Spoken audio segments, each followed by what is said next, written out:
ગીર સોમનાથ જિલ્લો આ દિવસોમાં ખૂબ ચર્ચામાં જોવા મળી રહ્યો છે। જેવી રીતે જિલ્લા કલેક્ટર દ્વારા ડિમોલેશનની કામગીરી કરવામાં આવી રહી છે અને સાથે થોડાક દિવસ અગાઉ કોડીનાર તાલુકામાં જે પ્રતિક મહાસંમેલન યોજાયું હતું ને વડગામના કોંગ્રેસના ધારાસભ્ય જિગ્નેશ મેવાણી દ્વારા પ્રતિક મહાસંમેલનમાંથી જે હુંકાર ભર્યો હતો।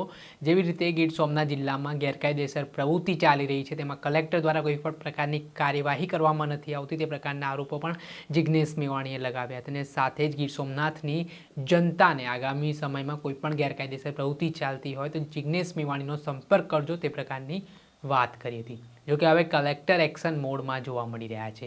આ ઘટના બાદ હવે ગીર સોમનાથ જિલ્લાના ઉના તાલુકાના એક ગોડાઉનમાંથી રાશનનો જથ્થો તેમજ વિદેશી દારૂનો જથ્થો મળી આવતા ફફડાટ ફેલાયો છે। તો સમગ્ર ઘટના છે, ક્યાંથી આ જથ્થો મળી આવ્યો છે તે વિશે વાત કરીશું આ વિડીયોમાં। વૈષ્ણવજન તો તેને કહીએ જે પીડ પરાઈ જાનાને રે।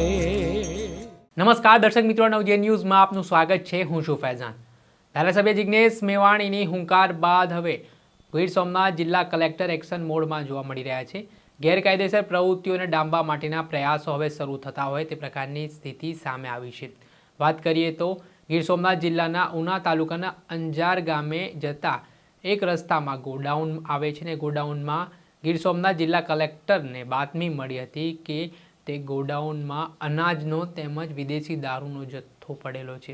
આ બાતમી મળતાની સાથે સબ ડિવિઝનલ મેજિસ્ટ્રેટ ઉના મામલતદારની સાથે પુરવઠા વિભાગના અધિકારીઓ દ્વારા એ બાતમીવાળા ગોડાઉનમાં દરોડો પાડ્યો હતો અને આ દરોડા દરમિયાન બાજરી, ચોખા તેમજ ઘઉંના 164 જેટલા કટ્ટા મળી આવ્યા હતા, જેમાં એક કટ્ટો 60 કિલોથી ઉપર હોવાની વાત સામે આવી હતી। એટલે કે ફરી એકવાર જે ગરીબોના હકનો અનાજ છે તે બારોબાર સગે વગે કરવાનું જે કૌભાંડ છે તે સામે આવ્યું હોય તે પ્રકારની સ્થિતિ સામે આવી છે। પરંતુ સવાલ હાલે ઉઠી રહ્યા છે કે 164 જેટલા કટ્ટાઓ જે અનાજના મળી આવ્યા છે તે ક્યાંથી આવ્યા હતા, કોણે પહોંચાડ્યા હતા તે દિશામાં હાલ પુરવઠા વિભાગના અધિકારી દ્વારા તપાસ કરવામાં આવી રહી છે।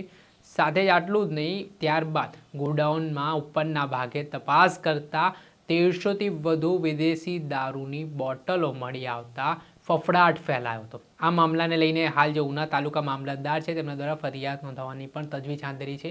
આ ઘટના બાદ ગીર સોમનાથ જિલ્લા કલેક્ટરનું નિવેદન પણ સામે આવ્યું છે। આજે તેમની ટીમ દ્વારા જે દરોડા પાડવામાં આવ્યા તો દરોડામાં કઈ કઈ વસ્તુઓ મળી આવી છે ને તેમનું શું કહેવું છે આ બાબતે તે સાંભળી લો। આજુ અમને એક બાતમી મળેલ કે ઉના દેલવાડા રોડ ઉપર આવેલ જે 4 થાંભલા પાસેની જે શાક માર્કેટ છે તેની નજીક નગરપાલિકાના ટાંકા પાસે સર્વે નંબર 591માં એક ગોડાઉન આવેલું છે, તેમાં શંકાસ્પદ જથ્થો હોવાની બાતમી મળી, જેના આધારે જિલ્લા પુરવઠા અધિકારી તથા સબ ડિવિઝનલ મેજિસ્ટ્રેટ ઉનાને ત્યાં તપાસ અર્થે મોકલેલ। તેઓની તપાસમાં ત્યાં ગોડાઉનનું પંચો હાજરીમાં તાળું તોડતા તેના નીચેના ભાગમાંથી ઘઉં, ચોખા, બાજરીના કુલ 194 કટ્ટા, એક કટ્ટામાં 60 કિલો માલ હોય એવા 94 કટ્ટા 194 કટ્ટા મળી આવે તથા જે બાલ શક્તિના પેકેટ આવે છે ICDSના એના 17 પેકેટ મળી આવે। આ તમામ જથ્થાની કિંમત 4,74,000 જેવી થવા થાય છે। ગોડાઉનના ઉપરના ભાગે તપાસ કરતાં તાળું તોડતા તેની અંદર રોયલ સ્ટેગ અને પ્રિન્સ જોન્સ એમ બે બ્રાન્ડની 180 mlની 1353 બોટલ ઇંગ્લિશ દારૂનો જથ્થો પણ મળી આવે। આ જથ્થો જે છે એ આનું પોઝિશન જે છે એ ગોડાઉનનું યોગેશગીરી લક્ષ્મણગીરી ગોસ્વામી રહેવાસી ખાંભા અમરેલીનું હોવાનું માલુમ પડે અને આ જે ઇંગ્લિશ દારૂનો જથ્થો છે એ ભારતીય નાગરિક સુરક્ષા સંહિતાની કલમ 41 હેઠળ સબ ડિવિઝનલ મેજિસ્ટ્રેટ ઉના દ્વારા આગળની તપાસ કરવા માટે ઉનાના જે પીઆઈ છે તેને સોંપી દેવામાં આવેલ છે।